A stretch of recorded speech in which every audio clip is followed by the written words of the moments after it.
محاور صراحة، لكن لن أطيل. لنبدأ من التوقيت.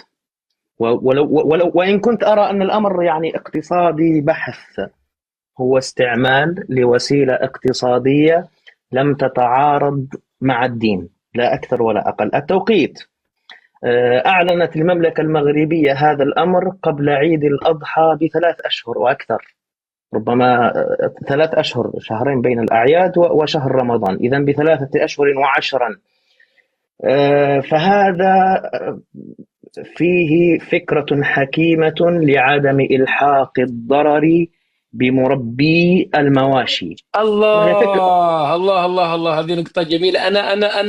أنا شوية تساءلت، قلت لماذا تسرعوا؟ لماذا لم يصبروا إلى ما بعد عيد الفطر ثم نعم، يقولون هذا القرار؟ فعلا مسألة الوقت هذا هذه خطيرة هذا هذه. هذا سيعطيك أمرين حميدين، أو إصابة لعصفورين بحجر.